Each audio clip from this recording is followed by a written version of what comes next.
Ok. D'autres savants ont dit, ce qui est, quand on regroupe les textes, on voit que ce n'est pas interdit, mais c'est déconseillé. Ok. Pourquoi? Parce qu'ils ont dit, le prophète a interdit et il a fait. Donc si le prophète interdit une chose et puis il fait, ça veut dire que ce n'est pas interdit. Ça veut dire que c'est déconseillé. Ça, c'est une qaïda aussi. Ils disent que si le prophète interdit une chose et puis lui-même il fait encore cette chose-là qu'il a interdite, ici ça veut dire que la chose-là devient quoi? Déconseillée. C'est comme lorsque le prophète a fait les ablutions, il a fait 5 prières avec les mêmes ablutions. On a posé la question au prophète dans le Sahih Muslim, entre le Sahih Muslim et le Sahih Bukhari. On a posé la question au prophète, pourquoi il a fait ça? Il a dit Amdan fa'altuhu ya Umar. Il dit à Omar que j'ai fait ça exprès. Ok?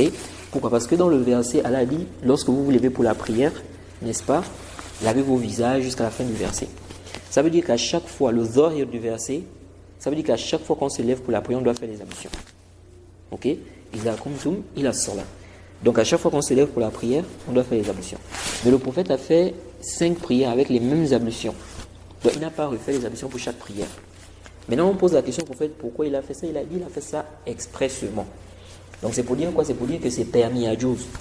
Donc, on a dit dans le verset là-bas, oh, vous qui avez cru, lorsque vous vous levez pour la prière, ça ne veut pas dire, l'ordre là-bas, ne veut pas dire qu'à chaque fois, c'est wajib, à chaque fois que c'est l'heure de la prière, bien à chaque fois que tu vas prier maintenant, tu dois faire quoi? Les ablutions. Ok? Donc, le prophète a fait pour dire que, pour montrer que ce n'est pas obligatoire. C'est la même chose. Lorsque le prophète interdit une chose, après lui-même il fait, c'est pour nous montrer que ce n'est pas une interdiction formelle. Mais ça devient maintenant déconseillé. C'est-à-dire que le mieux, c'est de ne pas faire ça. Ok? Sauf que cette qaïda là, et ça c'est un point qui est important, très peu de gens rappellent ça. Beaucoup de savants utilisent ça, en fait, d'une façon qui n'est pas sahih. C'est-à-dire que dès qu'ils voient une interdiction, et puis le prophète a fait, automatiquement ils disent que c'est quoi? Déconseillé. Il dit directement makruh. Parce que le prophète a interdit, après il a fait. Ok? Alors qu'en principe, non. Ibn Hazm, dans le Muhalla, il a rappelé ce point-là. Et beaucoup de gens ne font pas attention à ça. On va appliquer la qaïda là, c'est lorsque on sait que le fi'l, l'acte est venu après l'interdiction. De la même chose qu'on dit, le prophète a ordonné une chose, c'est wajib à la base. Maintenant, lui-même, il n'a pas fait. Donc ça montre que c'est plus wajib, c'est mustahab. C'est préférable de faire ça. Ces deux qawaïd, ces deux règles-là, on va appliquer ça lorsqu'on connaît, on a le tarir. C'est-à-dire, on sait que le prophète a d'abord interdit, après il a fait. C'est là on va venir dire que c'est déconseillé. Parce que quand on vient dire comme ça que c'est déconseillé, alors qu'on ne sait pas, il se peut qu'il a fait ça avant quoi? Avant l'interdiction. Si on dit si le prophète interdit et puis il fait, ça veut dire que c'est déconseillé. Ok, il se peut que le prophète a d'abord fait. C'est après maintenant qu'il y a eu l'interdiction. Okay? Donc c'est après qu'il y a eu cette interdiction-là. Donc comment on va venir dire qu'à chaque fois qu'on voit la parole du prophète, il interdit, et lui-même il fait, automatiquement on dit c'est déconseillé. Non. On doit dire ça, on doit appliquer ça lorsqu'on a des indices, où on a le tarir. On sait que bon, le prophète a d'abord interdit, après l'interdiction il a fait. Comme lorsque le prophète a parlé de le fait de se diriger vers la qibla, lorsqu'on fait ses besoins. Lorsqu'on fait ses besoins, le prophète a interdit non, de se diriger vers la qibla. Mais un compagnon, il dit Faro'aytuhu qabla an yuqbada bi'amin yastaqbiluha. Tu vois, je crois que c'est Jabir. Il dit j'ai vu le prophète avant qu'il ne meure d'un an, il s'est dirigé vers la qibla quand il faisait le besoin. Donc ici là on a le dalil qu'il a fait ça après l'interdiction.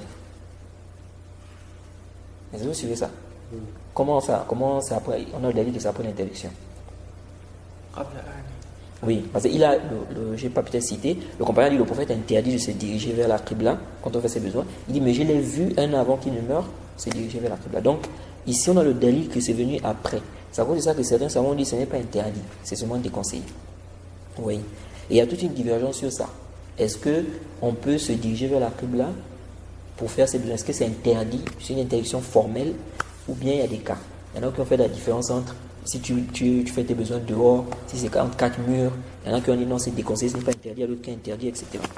Bref, donc la qaïda, c'est vrai, si on a l'ordre et puis après le prophète délaisse, on dit ça devient mustahab, ou bien si on a l'interdiction, et puis le prophète lui-même fait, on dit ça devient makruh, mais ça c'est lorsque on sait que l'ordre est venu après, l'acte, le délai seulement est venu après l'ordre, et il a délaissé, il a fait la chose qu'il a eu à interdire après l'interdiction. C'est bon? On avait dit que lorsqu'il y a l'interdiction et puis on a un acte, on a dit qu'il faut quoi? Pour qu'on dise que c'est devenu déconseillé, il faut que l'acte vienne après l'interdiction. Et on avait parlé aussi pour le mustahab, on a dit qu'il faut que l'acte vienne après l'ordre. Mais si on ne connaît pas, ici on va faire précéder la parole. Si on ne sait pas, c'est venu après ou bien c'est venu avant. On va faire précéder la parole où il y a l'interdiction, ou bien on va faire précéder là où il y a l'ordre.